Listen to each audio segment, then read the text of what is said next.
एक नवविवाहिता जोड़ा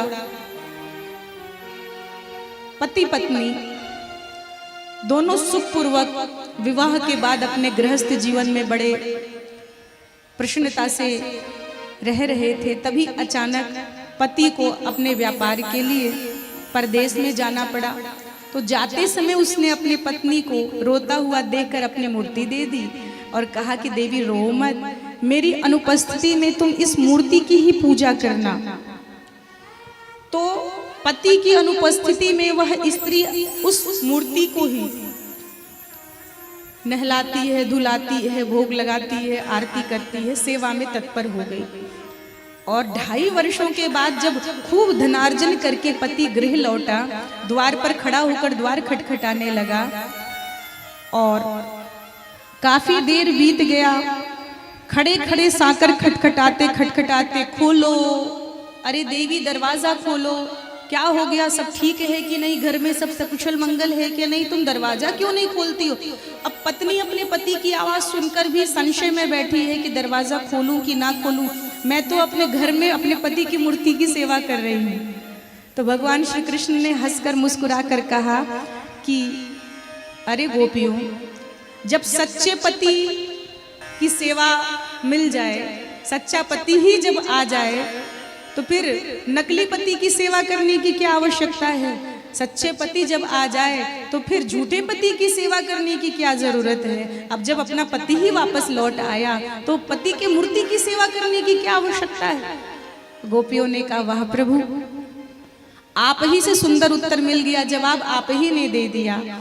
अब तक हमने मिट्टी के पतियों की सेवा की, लेकिन अब जब हमारी आत्मा के पति परमात्मा श्री कृष्ण हमें मिले हैं तो हम अपनी आत्मा के पतियों की सेवा को छोड़कर, अपने शरीर के पतियों की सेवा को छोड़कर आत्मा के पति की सेवा करने के लिए आई हैं। इसलिए आप हमें वंचित ना करें, आप ही तो हमारी आत्मा के पति हैं। शरीर के पतियों की सेवा तो हमने बहुत की, आज अवसर मिला है अपनी आत्मा के प्राण पति की सेवा करने का।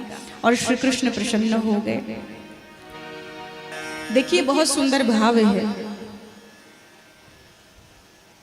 ऐसे बर को क्यों बरे जो जन्मे और मर जाए, वर बरिए गोपाल जी जासे चुड़ लो अमर हो जाए। भक्तिमती मीरा जी कहती हैं, लोगों ने कहा कि मीरा इतने बड़े खानदान में तुम्हारा विवाह हो गया। ध्यान से सुनिए, भक्तिमती मीरा जी से लोगों ने कहा अरे मीरा तू कितनी भाग्यशाली है, इतने बड़े खानदान में तुम्हारा विवाह हो गया और इतना अच्छा पति मिला है।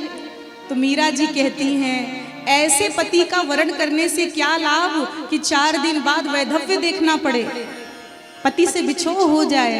अरे मेरे पति कौन है।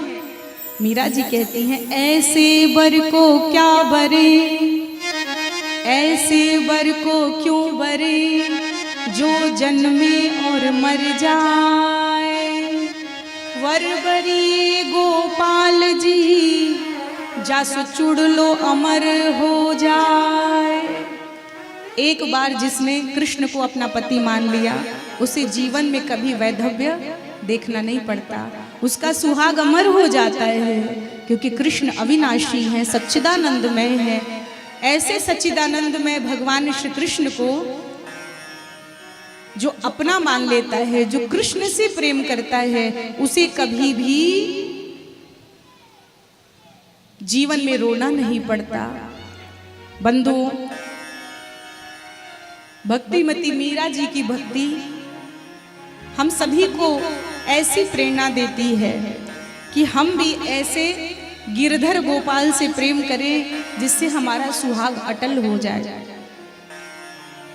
मेरे तो गिरधर गोपाल दूसरो न कोई, मेरे तो गिरधर गोपाल दूसरो न कोई, जाके सिर मोर मुकुट मेरो पति सोई, जा के सिर मोर मुकुट मीरो पति सोई।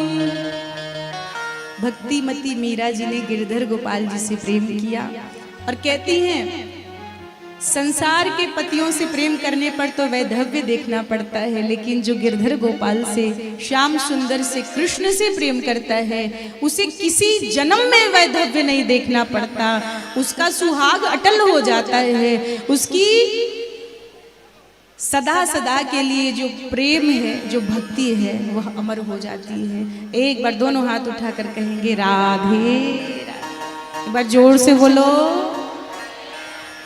और भगवान अब गोपियों पर प्रसन्न होकर रास करने लगे। जितनी गोपियां हैं उतने ही श्री कृष्ण प्रकट हो गए और जैसे ही रास करने लगे गलबैयां डालकर, तो गोपियों को सौभाग्य मत जगा, अभिमान हो गया और राधा रानी को मान हो गया। देखो, राधा रानी को मान हुआ है। राधा रानी को मान ये हुआ है कि जैसे गोपियों के संग रास रचा रहे हैं वैसे ही हमारे साथ, जैसे हमारे साथ वैसे ही गोपियों के साथ। अरे वरिष्ठम सर्वयोषिताम, राधा रानी कहती है मैं सब में श्रेष्ठ हूं। कृष्ण की आत्मा है राधा रानी, तो थोड़ा सा मान हुआ। प्रेम में रूठना मनाना होता है और ठाकुर जी से आज राधा रानी थोड़ी रूठ गई और गोपियों के मन में अभिमान जगा। तो कृष्ण राधा रानी को मनाने के लिए राधा रानी को संग लेकर अंतर ध्यान हो गए। गोपियों को छोड़कर जब अंतर ध्यान हो गए तो गोपियां वृक्षों के पास जाकर, यमुना के किनारे जाकर पीपल से, बरगद से सबसे पूछती हैं, रोती बिलखती हैं, पूछती रहती हैं कोई मेरी श्याम का पता बता दो। वट वृक्ष से बोलती हैं कि तुम विष्णु रूप हो, सारी दुनिया तुम्हें पूजती है, मेरे कृष्ण का पता बता दो। हमारी प्रियतम श्याम सुंदर किस मार्ग से गए हैं, कम से कम मार्ग ही बता दो। किसी ने उत्तर नहीं दिया। तुलसी दिखाई पड़ी, तुलसी की मंजरी को देखकर पूछा है, बहन तुलसी तुम ही हमारे कृष्ण का पता बता दो। कृष्ण किस मार्ग से गए हैं, हमारी प्रियतम कहाँ गए हैं। तभी हवा का झोंका आया और पौधा हिल गया। गोपियों को ऐसा मालूम पड़ा कि ये तुलसी ही हमारी शौक लगती है तो हमारी प्रियतम का पता नहीं बताएगी। लगता है इसी ने हमारी शौक में छिपा रखा है हमारे कृष्ण को और जानबूझकर पता नहीं बताना चाहती है। गोपियां रुदन कर रही हैं और गोपियां कहती हैं, हे श्याम सुंदर, हमसे आखिर क्या अपराध हो गया कि आप हमें छोड़कर चले गए। ये दर्द सहना अब असह्य हो गया है, इस दर्द को हम सह नहीं पा रही हैं। मुश्किल है सहन करना ये दर्द जुदाई का। और गोपियां बिलख रही हैं, फफक फफक कर रो रही हैं। बड़ा प्यारा स्वभाव। आइए हम सब गाएं।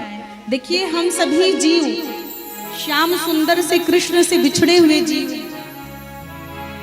हम सभी जीव श्याम सुंदर से बिछड़े हुए जीव हैं और हम सभी जीवों को कृष्ण से राधा रानी ही मिला सकती हैं। राधा रानी से प्रार्थना करो कि हमें श्याम सुंदर से मिला दे।